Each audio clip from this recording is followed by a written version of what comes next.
habang nasa aking farm, ibibigay ko na po siya kay Kalinga. Wow! Another good day, another good vibes. Welcome back to my channel.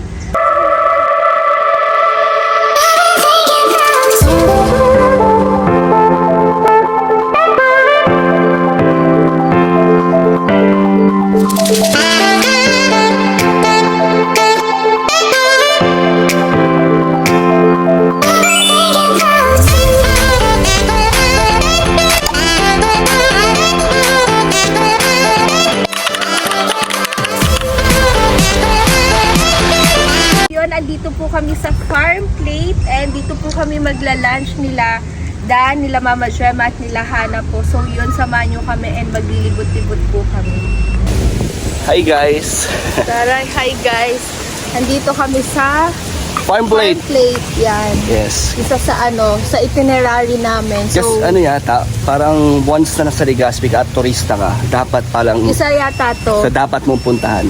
na dapat puntahan and yun, dito kami magla-lunch and after namin dito mag-lunch and maglibot-libot, we're going to Cagsawa Ruins. Ruins, yun. Papakita natin kila Mama Gemma yung nalubog na simbahan ba yun? Oo. Nalubog siya ng... Tsaka andun rin yung doon din malapit yung Bulkan Mayon. Nandun, kitang-kita. Yes, sana magpakita rin. Sana nandun siya. So, dara po, kain po muna kami. Yan. Yan yung aking food. And umorder din kami ng siomai. Ikaw, anong gusto mo? Wow, may buko oh. Tara, buko tayo. Magkano po buko? Share na lang tayo, love. Oh. Yan yung siomai na favorite namin. Thank you po. Thank you po. Sir, magkano po buko? Isa po. Okay po. Sa gilid lang, love. Sarap. Adobo sa asin with pinangat. And our view for today's video. So dito kami magla-lunch. And ayun sila Hana, sila Mama Gemma. Bumibili din sila ng lunch. And yun si Tiona. So next si Tiona naman at salit-salitan po kami magbantay kay Rosie. Ayan. Anak, check ka na dun ng foods mo. Order ka na. Ayan po si Rosie. Mag-check na siya. Uy, nag-ano ng hands niya. Dirty yan, nak. Huwag mo kasanayan yan. O, ayan si Dan. Bumili ng buko. Buko delivery. Wow. Ganito pala to, fresh na fresh, no? Oo. Sarap nga. Kaso masama yung pag di ba tayo? Kumakain. So, ayun si Tiona. Bumibili rin siya ng food niya. Ayun sila, mama. Nag-order na kayo, ma? So, ayun. Sobrang enjoy dito sa farm plate. And first time kong pumunta dito. And sa hindi nakakaalam, dito pala sa farm plate, yung smallest church in the Philippines. So, pakita mo, love. Yan pala yung smallest church sa Pilipinas. Yan. Ganda niya. May ano ako, may trivia. What's your trivia? Diyan, yan yung church na nag-shoot si Carlo. Diyan nag-shoot si Carlo Aquino tsaka yung kay Barbie Imperial. Anong movie yun? Nakalimutan ko na eh. Basta yun yung yung kantang pangarap ko ang... Yun So o. yun, nakaka-enjoy dito and Hangin. tsaka third time ko pumunta dito kasi yung first time kong pumunta dito is college pa ako. Yung second time kong pumunta dito is nagkuha kami ni Fiona ng passport niya sa DFA Legazpi and wala rin, rectang lang kami Pacific Mall, then nag-overnight lang kami hotel, tas uwi na. So hindi talaga nakalibot-libot. So ngayon third time kong pumunta dito. Ngayon lang ako nakapag Third time mo nakapasyal pa siya. Third time mo sa Legazpi, first time mo dito Oo. sa farm plate. Oo, yun. Kahit yung first time ko sa dito sa Legazpi, hindi rin ako nakapaglibot-libot. Ang napuntahan ko lang yung animal park ba yun? Hindi pa ako nakapunta. Saka yung Hagsawar Reefs. And then doon sa second time, walang pasyal na nakaan. So yun, medyo na-enjoy ko. Medyo pa lang. Kasi hindi siya ganun ko na-enjoy dahil mag-ano lang kami, saglit lang tayo dito. So hindi, parang may hinahabol tayong oras, saka bitin yung oras natin. Saka hindi ganun ka organize yung itinerary namin. Pero siguro pag medyo maluwag ulit yung schedule namin, balik ulit tayo dito. Buti nga ngayon, ang ganda ng panahon, no? Grabe. Binigyan po kami ng magandang panahon para makapag libot-libot. Ang ganda po dito sa ano. Mas maganda dito pag gabi kasi maraming ilaw. Parang napapansin ko dito is parang more on nagde-date ng mga couple. Ayan, ang mga ganyan, no? Family. Oo. Maganda dito pag gabi kasi maraming, ayun, no, may mga ilaw. May mga lights. Yeah. Gusto mo pumunta doon? Tara. So yan guys, samahan niyo po kami na emote dito sa lugar na to. Dito tayo doon, no? Ay, tingnan mo. The Tunnel of Love. Wow. The Tunnel of Love. So parang may mga sila, yung bawat pasyalan dito is merong mga may mga title pa. May mga may mga tawag sila. May mga tawag. Ayun, no, may ilaw dito, tingnan mo. Ang daming mga Christmas lights. Kaso maaraw. So maganda rito pag gabi. So ang ganda. Kung saan ang labas na to? Tingnan natin. Tignan natin ang dulo na walang hanggan. Hey, love, gusto ko dito sa mga tao. Pwede ba yan? Wala ka ng susuwag. Pwede ba yan? Walang bantay pa naman. Baka... Diyan ka lang. Huwag tayo. Huwag ka masyado lumapit. Ay, bata pa yan, oh. Ayan. Ito pong cow na to is matagal ko tong inalagaan actually. Simula bata pa lang ako. Binili na to ng aking lolo. So, pinalaki mo na siya. Oo. Anong pangalan So, niya? sana ma-enjoy nyo ang aking Farm. Yan. Marami pang kailangang i-ano pa dito. Pagandahin. Sa ngayon, ito pa lang yung kaya kong pagandahin dahil ito pa lang yung kaya ng aking budget. Wow. You can see, very rare ang aming cow. Bakit?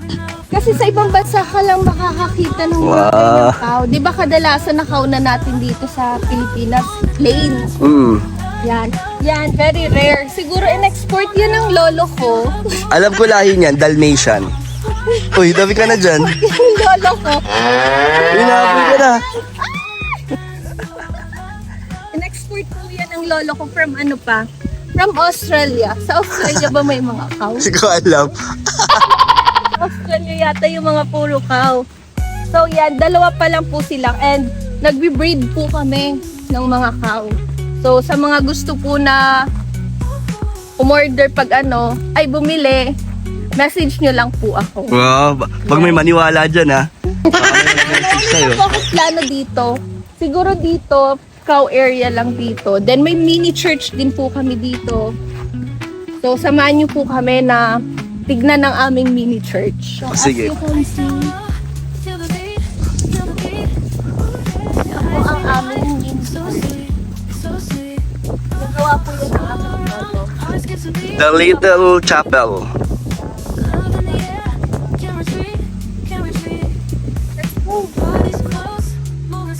Wow! Grabe, parang church na church talaga. Very quiet and bigyan mo muna ako ng oras para makapagdasal para sa aking family.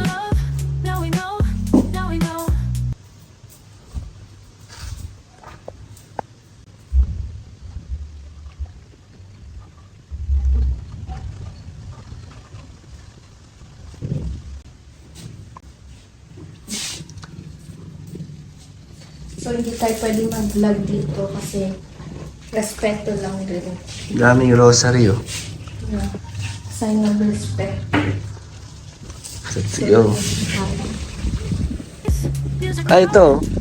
Daming kalapate, oh. Yeah, just in the crowd. Nauna na aking wait lang.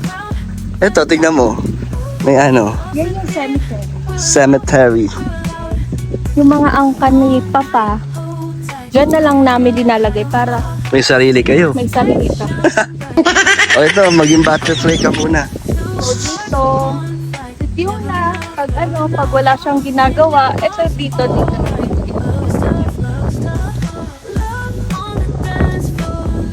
Yan lang siya. Uy, bagay sa'yo yung pakpak ko, sakto.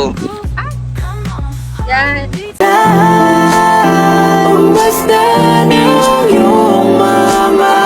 Yun, hindi kami naboboring dito kasi medyo kompleto na at saka very relaxing yung place niya actually. And yung lola ko kasi mahilig siya sa kalapate. Kaya ayan, May collection. may collection siya ng kalapate. Dami ah. Alak pa ka nga. Yan. Ganyan po yan. So, mamaya pa po kasi yung bird feeding. So, hindi ko mai-introduce sa inyo. So, tara, samahan nyo kami dito. Grabe, ang laki pala ng farm nyo. Oo, malawak talaga yung lupain namin sa Albay. Wow. Maswerte naman ang mga papangasawa nyo. Oo nga eh. May asawa ka na ba? Actually, magkakaroon na po. Oh, sino yan? Kaso medyo na-issue po kaya daw po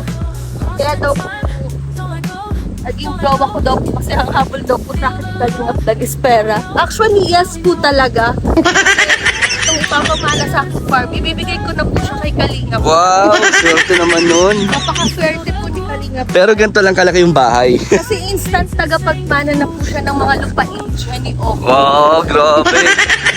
Pero ganyan lang to kalaki yung bahay. Hindi, sa kanya to. Ano to eh, ilang hectares ba to? Parang mga ano to. Nasa 30 hectares po. Wow, grabe, ang yaman nyo naman po. Yan. Sobrang yaman nyo naman. Pag may mga bisita kami na may mga kids na kasama, yan, malawak yung playground nila. Yan oh. Ang dami. Pang ano to ha, mga isang syudad ang pwedeng maging magbisita dito. Ganyan kami Isang syudad. Ganyan kami ka-approachable sa mga visitors namin. Kailangan ma-accommodate namin sila ng maayos. Meron nga sila sariling dito eh. Mga snacks. For free lang yan. Kuha lang kayo kung Uy. gusto ninyo. Nasaan? Libre lang yon? Yes, ayan. Meron tayong wagon wheel. So, ang mga luto dyan is meron dyang siomay. And then dito sa Bicol Express, yan yung mga lutong Bicol. Uy, sarap. Authentic. Uy, may bonfire oh. Oo, dito. Pwede Doon sa mag-bonfire. labas, sa pag-entrance ninyo dito sa farm, pwede kayong bumili ng marshmallow na may stick. And then paggabi, pwede nyo dyan i-ano. So, binabenta na namin yun kasi syempre business-minded kami. Kailangan rin namin kumita sa inyo. Kala ko libre lahat. Hindi, oh. Yun, ano lang yun? 4-5 pesos lang yun. Ay, per piece. Oo, 5 pieces for 5 pesos. Ay, grabe. Ang laki naman ng buko nyo dito. So, kamustahin natin ang family ni Kalingap Dan. Ay, ayun pala. Ayan pala. Nandito pala sila. Kamusta po, Mama Gemma? Nagustuhan niyo po ang farm plate namin? Maganda po. Maganda ang farm plate. Opo. Sana makabalik ulit. So, na-enjoy niyo po. Yes, enjoy na enjoy. Yun po. Kasi po, si Kalingap Dan po, siya po ang magmamana rin po nitong farm namin. Mas maganda naman. Dito ka na rin titira. Oo, sige, oo. Okay, kahit saan, basta may matutulugan, go tayo dyan. So, nagustuhan niyo po. Yes, gustong gusto. Tingnan mo si Tita Beth, pinadala ko sila ng buko. Oo, Para maano nila, ma-feel nila ang very nature. Ba ang nature, tapos ang ano natin pa nga, yung tubig and nature na Opo, nature. ganyan po kami kasasyan. Nature spring Mineral talaga. water po kami, hindi po kami sa ano. Saan ba yun? Ano nga yun? Nakalimutan ko. Sa faucet. Oh, Sa faucet. Nawasa. Oo, nawasa. Kasi ayaw po namin, ang mga bisita namin, ayaw na biglang sumakitan siya, baka masela na kanilang ano pala po yun? So, ito si Fiona po, andun po malawak yung kanyang mga palaruan. Dapat itour mo sila, Mama Gemma, sa ating lupain. Diba? Naiya po siya kasi Ipakita mo yung barn nyo. sawa na siya dito. Marami Yung silang barn negosyo, namin ayan po. po. Andyan yung mga horse ano lang yung Mama Gemma, kuha lang po kayo. For free po yan sa inyo. Libre lang yan. May sarili pa kaming bukwan. May, dyan sa loob na may mga horse dyan. Yung horse namin. May mga horse dyan. So, yun po, wait lang po. At kailangan ko mag-retouch kasi masyado nang na-haggard ako. So, pinagpapawisan na ako. So, babay muna po. Grabe, ang ganda naman dito. Parang nagpi-picnic. Oo, instant ano na rin talaga siya. Picnic. Tsaka, maganda talaga siya actually kasi yan yung binild ng lolo ko. Ito, ano naman to? Barn. Barn house. Sa- Yan. Tara, pasok po tayo. So, yan. So, andito yung lahat ng mga pinagyumaan na gamit din sa bahay ng palula-lulahan ni Papa. So, yun. So, as you can see, ayun yung mga awards nila. And alam mo ba yung mga kahoy na yan is may sentimental value. Saan ba nagmula yan? May mga memories yan. Ay, Meron dami, oh. memories. Yes. Tapos itong pala. Yan. Kita niyo yan. Oh, Christmas balls. Bago kasi ito binili tong lupa na to, itong lupain ng aking lolo. Bago siya magpagawa, alam mo yung, di ba yung pag magpapala muna? Yung unang build. Oo. Yan yun. Way back. Groundbreaking. Oo, groundbreaking. Way back 1950s. Grabe, ang tagal na. Ito pa Sa yun? 30 hectares natin, nabili lang ito ng lolo ko ng worth 300,000. Nung panahon na yun. 1950s. Grabe, nung ang galing panahon naman na ng lolo mo. So ngayon, itong 30 hectares na to magkano na to? Mga 300 million na. Yan. Grabe. Baka dyan. Grabe, So swerte naman. napakaganda talaga mag-invest tayo ng lupa. Tsaka dito sa area namin, as you can see, mainit siya pero yung simoy ng hangin Malamig. malamig. Mahangin, no? Yan, may mga pine tree din. Wow, para ka na sa Baguio dito. Di ba mahilig si Kaligam dito mag-karaoke? Depende, bakit? Kasi Pwede rito, pwede? Pwede siya, yan o. Asan? Ay, oo nga. Yan, pwede rin siya dyan mag-chill drink. Diyan lagi yan tatambay. For sure, dyan yung favorite spot niya. Ito ang favorite spot. Isip ko kasi si Kaligam Dan. Ba't, pero ba't kasama mo yung parents niya? Wala si Kalingap Dan. Kasi nag-i-scout siya eh. Nagcha-charity works muna siya. So, para malibang yung family niya, sila mama niya, sinama ko na lang dito muna. So, pero makakapunta naman dito si Dan. Hindi pa nga niya alam na isa siyang magiging instant tagapagmana ng aming farm. Matutuwa kaya yun? Feeling ko matutuwa yun. Kasi yun rin naman yung sabi ng mga tao na instant mayaman na daw si Kalingap Dan. Sugar Dahil sa mommy ka. akin, Sugar mommy ka Yeah. daw. Totoo po yun. Instant na mayaman na po si Kalingap Dan. Dahil siya na po ang aming tagapagmana. So yan, tara, samahan niyo pa kami na malaki to. Actually, hindi kasi gumagana yung namin, yung golf cart. So, kahit Ayo, hindi ka maganda dito may golf cart. Yeah, kahit hindi ka maglakad-lakad, pwede siya. Dito pwede yung golf cart. And ito nga pala yung guardhouse namin. Ba't may wheelchair? Para sa mga senior citizen, Ah. PWD. Akala ko pwede wheelchair hanggang doon, pababa, oh. Uy, may hardinero. Saka po dyan. Ay, hello po. May hardinero. May nag-hardinero po sa atin. Saan? Very po kami. Nature lover. Nature lover po. Dito, ano meron dito? Huwag mo na muna pasukin yan. Bakit? Baka matrespassing? Yes. Kasi pa yan, under renovation. Ah, Kumbaga ginagawa pa yan. So, hanggang dito lang muna po tayo.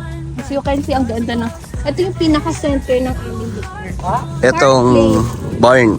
Yes, dyan na linagay ng aking lolo ang mga sentimental value ng aming pamilya. So, historical pala to, no? Very historical talaga. Oh. Yan sila kuya, busy sila sa pero mababait yan. Kaya laking pasalamat namin sa kanila dahil kung hindi dahil sa kanila, hindi namin mapapanatili itong place na Malinis, no? malinis. Eto, sino to? Si Bantay. Yan si Dos. Dos! Parang kailan Kuya Brooks yun, ah. Yan si Dos. Dos!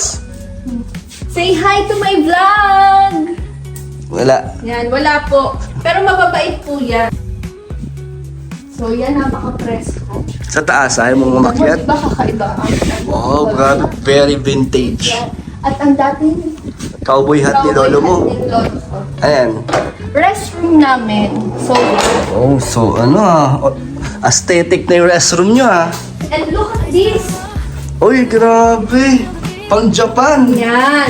Kahit kala mo ha, di ba? Don't judge By the book. Don't judge the book by by its cover. Kung Yeah. papasok ka dito, kala mo, ang pangit naman. Hindi mga naman ganyan. pangit. Ano lang, medyo makaluma. Pero Meron ganun, nyo kaming smallin dahil may Ano? maganda kaming modern pala yung modern. toilet. Yes. Na-open yan. Wait lang. May sensor ba yan? Oh, ayan na. May sensor yan. Huwag mo kong pinapahiya talaga. Pinagmamalaki kita sa vlog ko. So, hayaan na muna po natin. Baka ayaw niya talaga magpaihi. And Di pa very, uhaw. ano siya, very smell good. Mabango siya, hindi siya mapanghi. Parang sarap tumambay dyan Yes. Dito sa taas, ano meron sa taas? Sa taas, Baka pwede mo ba rin ipakita ang taas bago tayo... familiar ka ba dito? Mahilig kasi kang mga bayo. Saddle. Yeah. At may lampara pa oh. Sa taas naman, wala naman. Balcony lang siya naman. So, yun. So, grabe, na-tour mo na kami sa sa farm nyo. May yung truck-truckan namin. Ewan ko kung ayos yan. Baka pinapaayos pa namin. Sana po nag-enjoy po kayo sa aking munting farm. Actually, hindi siya munting farm eh. May big time farm. Wow! Joke lang po, hindi po to sa akin na. baka Libre lang mangarap. libre lang mangarap. Malay mo soon, di ba? Alam mo, ang... Napakaganda nitong place. Ang sarap mag-flex ng ganito soon. Na ito na po yung aming farm. Ito yung pinaghirapan namin, dugot pawis. Yan. Di ba? So, Manifest lang. manifest lang po tayo. Pero ang ganda dito, sobrang ano. Ako hindi ko gagawin business. Siguro gagawin ko talagang yung pang-relax Pang na. family, rest Oo. house, ganon. Yan. So, yun lang muna po. Kiss dito, Dan. Oh, kiss na. Kiss na daw. Kiss na. Kiss na daw. Kiss na. Na. Yung